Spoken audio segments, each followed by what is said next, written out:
You know what's exciting? To raise another subject, but one utterly related to the God issue and everything else. It's exciting to make a family. It's not exciting to stay single. Single is not as exciting as marriage. I've been both. And I know that a lot of single people think you can't think of anything more boring than being married. They don't understand that making a family, raising kids, having a partner through life, that's damn exciting compared to, gee, where will I have dinner tonight? I'm single. I can decide. I don't have to bounce that off somebody else. But you know what I think happens for a lot of people is, for one, they don't understand the value. They don't understand their roots or the history or the cultural significance. And we've become gluttonous in a sense. Good times make weak men, as it were. What I was going to say is that if there's one thing that is a wake-up call to anyone who is single, that you need to have a family, it's going to the hospital. Being a single adult male and having an issue where you have to go to the hospital and you're lying in that bed all by yourself and you're like, oh, this is very bad. Like, you're in trouble. That's a tough one because if you haven't been married, you don't know how great it is, I think. Right, and this society, for the first time in its history, has not told every young person, get married. They tell them, get a career. And then so all these career women call my show. That's the great advantage of having a talk show. I talk with people, not just two people. I talk with them and have for 40 years. And I should make a collection of the calls from women 50 who have PhDs and who make easily well into six figures. But they have no husband and they have no children. And they believe they were sold a terrible bill of goods. And they were. So let's talk about this. We've had various dating experts and personalities talk about this issue. I'm curious on what the experience is. What do you commonly hear from women who have careers over families? Look, I have to be intellectually honest, tell you, these are the ones calling my show. They may well call a left-wing show and say, oh, I am so thrilled I never had a husband and children because I can't tell you how much I enjoy being the CEO of this computer software company. That may well be. I can't imagine such a person. By the way, I can't imagine it even in a man. And men are more driven, in generally speaking, in the macro arena, just the way male nature is, for better or for worse. But according to even the New York Times, it is the highest rate of depression among young women in American history. We have never had what we have had now. It is completely a function of the feminist lie that a woman without a man is like a fish without a bicycle. Oh, you don't need men. You need a career. That will really make your life. And it was a function of the lockdowns. What I called in April 2020, people can see it on the internet. I was universally mocked for it. The greatest mistake in history on a worldwide basis, the lockdowns, which they turned out to be. Yet people bought it for reasons, because once they hear experts say to the secular is what thus saith the Lord is to the religious. Do you think it maybe birth control is playing a role in this? So it's hormonal mass medication of young women, and obviously the left's attitude is it's good, it's important. That way women can date and be promiscuous and not have to worry about having a baby, and they can maintain their career. But I'm also wondering if it perhaps alters the perception. One thing that I've read is that women often get advised to get off birth control before marrying their partner, their significant other, because it alters their perception. And many women will find after getting off birth control, their man smells bad. And they say that if that's true, don't marry them because something's not right. But being on birth control clouds that perception. If that's the case, I'm wondering if this is also clouding other issues, and perhaps if a woman is on birth control, maybe it's an issue of, when she comes off birth control and she's older and that hormone is removed from the body, maybe her perception changes or something to that effect. I never heard that. Have you heard that, Lydia? Sorry, about the smell thing? I have heard that about the smell thing, and I've heard that if you smell your partner and they don't, it's very subconscious, And sometimes you don't even notice it until after you're not on birth control anymore. Now, I don't exactly have anything that I personally can say about this because I lost my sense of smell to COVID in November. It's been gone since November. Wow. It's been gone for a really long Wow, time. And I'm getting really? to the point where I'm worried that when I have my first child, I won't be able to smell them, which is horrifying. But when you bring up the sense of smell with women, it's like they don't even realize it's something that they're missing. So it's very subconscious, and I think it's something that should definitely be It has a lot discussed. to do with pheromones, and it has a Right, lot to right. do to see if they're compatible with each other biologically. And this is why, a lot of people also put on a lot of heavy metals and deodorants right in their armpits, right into one of the major flows of blood in their entire body. That also has a lot of negative health consequences. There's been horror stories after horror stories when it comes to birth control in women. And Business Insider had a very interesting article in 2015 that was titled, "Women Now Control More Than Half of U.S. Personal Wealth, which will only increase in years to come." And I think, I don't know if you could pinpoint it to one particular thing, but we are seeing the destruction of the family unit. We are seeing a depopulation plan that has been rolled out, that is implemented, and we're seeing the larger consequences of this, where Elon Musk just tweeted, even a couple hours ago, about U.S. birth rates being below minimal sustainable levels for over 50 years now. The fertility rates have been dropping. Testosterone rates have been dropping. Right, and sperm rates guess have been who have dropping. a lot of children? Religious Catholics, Yep. religious Jews, religious Protestants, and religious Mormons. Well, I'll tell you, I know everybody who listens to this show, they've heard me say it. There was a study in the early 2000s that found conservatives were having about 2.01 kids per family and liberals were having like 1.73. The logic is simple. 20 years later, we see in Pew Research, Gen Z is slightly more conservative than millennial, but they're very, very similar. Well, it makes sense. It's not that Gen Z were red-pilled. It's that conservatives had more kids.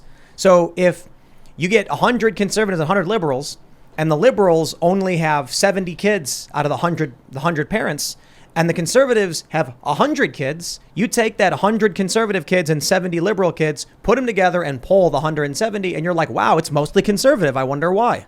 Simply put, there was I read a story that said the future is Muslim, because Muslims have even more kids than Christian conservatives do. And they said it's simple math, that if liberals are going to be aborting their children and just not trying to have kids in the first place, more likely for the women to have careers, conservatives are more likely to have kids, but devout religious fundamentalist Muslim are having substantially more kids, then the future will skew in the direction of that faith. And a lot of the people who don't have a religion, don't believe in a higher power, usually are more susceptible to propaganda on the television. And there's been a lot of subliminal propaganda saying, don't have children. This is especially true in Europe, where there's major advertisements saying you could be more free, you could enjoy life more if you don't have your children. Don't have your children because it's bad for the environment. And you're that's it. You're morally obligated. Exactly. And that's the children arguments are that they're bad making. for the carbon emissions problem. I think it's Yep. funny that there's that meme that says you are the carbon they're trying to reduce. Yeah, that's a Absolutely. misnomer when- about carbon. When they literally write articles saying that, it's like, Right. There's this belief that we have too much and that's that, but we're going to start pulling carbon out of the air. There's technology where you can deposit carbon dioxide onto palladium and create graphene out of it, which is just a monoatomic layer of carbon. And then we can reuse the graphene as a building material. So we'll start harvesting the carbon dioxide and competing with trees. And then we're going to need more carbon dioxide. They will. I am convinced that the Greens, if we had perfect technology to remove carbon dioxide, they would still push for solar panels and windmills. but not nuclear power. That's the proof. Right. Nuclear power is the proof. There is a romantic fixation on bringing us back to the 17th century or 18th century.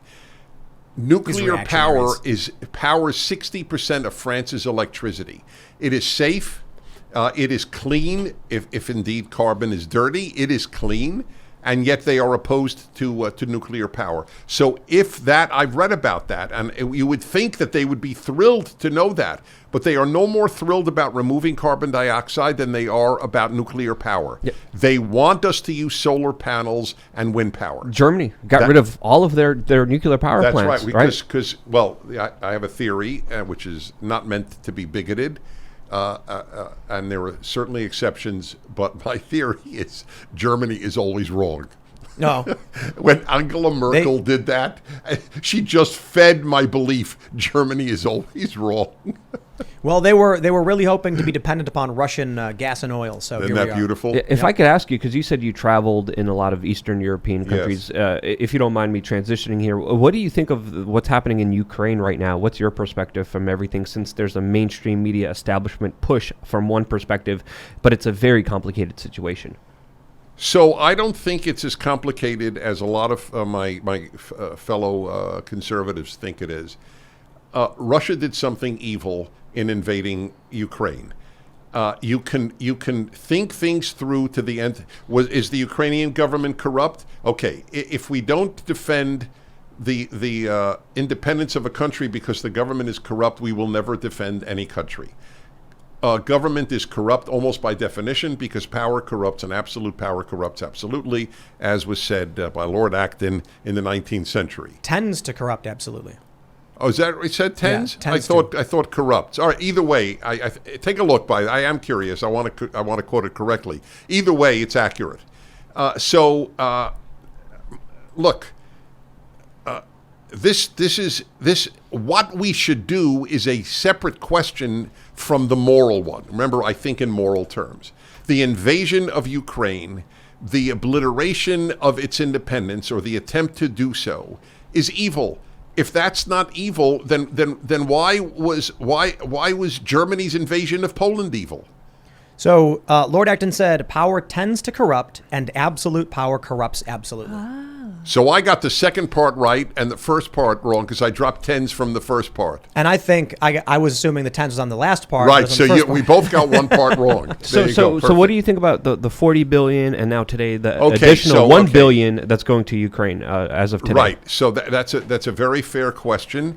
The original sin about the 40 billion is that we printed trillions of dollars because of the Democrats, and that is what has created not the only thing that has created the terrible inflation. And the other is that we are now giving not from our surplus weaponry, but from the heart of our weaponry, because the Democrats have, over the course of decades, said we don't need so many weapons as we have. But if America is not the strongest country on earth, cruelty will dominate the earth. That's just the fact of life, and conservatives should be the first to say that. But what does that mean? I mean, we're looking at a multipolar world with China now coming to compete with the United States. And my belief is that China is looking and saying, "Whoa, if Sweden and Finland want now to join NATO, maybe maybe the backlash against Putin may have us rethink our desire to invade Taiwan." I don't think that China is more likely to invade Taiwan given the reaction of the Western world to Russia. I think they're less likely to do so. I thought the same thing. Oh, sorry. Really? Yeah. Yeah, most people think differently, I think. They think this is emboldening China. I don't think it's emboldening China. You see the way Russia got annihilated financially when it happened. Yes, that's right. Exactly. Well, if you look at the markets now, it's far more complicated. But earlier we talked about how do we prevent the loss of life? How can we do that, especially in Ukraine, when I think it's very essential and very clear that the United States is just giving them enough weapons to prolong this war. They gave them specific hardware that was missing equipment on it that would have been a game changer for the Ukrainians. But they're giving equipment just enough to prolong the conflict but not have a decisive victory. Emmanuel Macron, the president of France, came to this larger kind of geopolitical conundrum, and he said that there has to be some kind of a peace deal. There has to be some kind of negotiation. And he's even suggesting some kind of way to de-escalate this entire situation. I would love to see that. Is your perspective de-escalate, or is your perspective we should obliterate them? I would love to de-escalate. Look, if you really want an original sin, or at least a beginning sin, in the direction of what you're saying, it is this president, which I say with difficulty, I admit, this president saying that Putin has to go.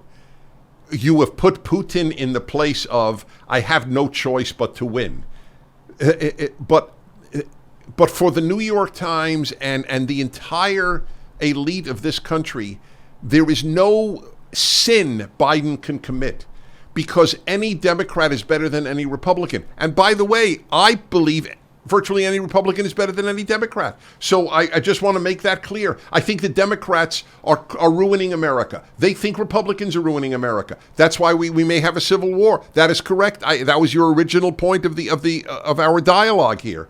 But his saying Putin has to go, that he's a war criminal, then Putin is going to say, I'm crazy for doing anything but going whole hog into Ukraine. They've given the man no way out. Not they, Yep. Biden and the Democrats. Yeah, I think the whole situation is extremely dangerous. I think It we is. should It definitely is extremely dangerous. strive That is right. towards negotiations, de-escalation. Yeah, but he doesn't want to negotiate. I agree with you. Why would you say I agree? Since I agree with you, what is the modus operandi that we would get him to negotiate? Say, we'll give you Eastern Ukraine. That's what Biden actually proposed. The president of the United States actually proposed doing that. Is that a solution? No, I don't claim to know any answers here, but I think aggravating the situation is definitely not the right approach here. Well, I think aggravating and defending are identical.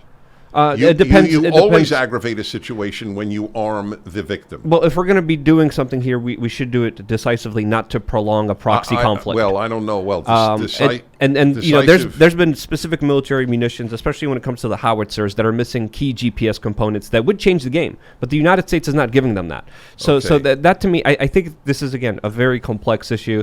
I don't claim to know the answers here. I don't claim to know the solutions. As a Polish person, we always have a lot of distrust against the Soviets and the Russians. For good and reason. Obviously so, because of the history and the bloodshed and the life loss that was that's committed right. there. You know, and this is a conundrum that is very difficult when to I went address. to Poland during the Cold War, because that was my field. So I speak Russian, and I go to Poland, Czechoslovakia, Bulgaria, East Germany, Romania. So I would go there, and because I spoke Russian, I got along because they had to learn Russian. Right. They had no choice. So I would ask, let's say, a Pole. So I would go, "Я американец, I'm an American, говорите по-русски. Do you speak Russian?" And every single one gave the same answer. Да, а не хочу. Yes, but I don't want to. It sounds like there might be people that want a limited war right now, like another Vietnam in Ukraine. Even Kissinger came out and was like, that's a bad idea, by the way. He's like the architect of limited war because it's better than a total war. But he's like, this is not the time or the place to do a limited war. I don't know why. Maybe because corporations are the arms manufacturers right now and they don't care about any government. Well, I not to deviate, I suppose, but Dennis, why do you think Ukraine's fallen out of the news cycle? People get bored when there is nothing new to report, Yep. and they are understandably more preoccupied with their own lives, whether right or wrong, and they are watching America crumble, financially, economically, morally, and that's the reason. What is there to report? I mean, look, Vietnam. I mean, I'm old enough to remember the Vietnam War, and there was a point where people tuned out of the Vietnam War reports. They were still made, and of course that was much more directly involved because Americans were dying. Americans are not dying in Ukraine, which is another factor. Americans are not dying in Ukraine, so it's understandable, and that's that. Thanks for checking out this segment from the Timcast IRL podcast. If you want to watch live, you can check out this channel Monday through Friday at 8 p.m. And don't forget to smash that like button, subscribe to this channel, and if you want more unfiltered and uncensored content with all of these guests, go to timcast.com and become a member. All of these guests you know and love in exclusive segments on our website where we are unrestricted in what we talk about, so you'll definitely not want to miss it. Thanks for hanging out. We'll see you all next time.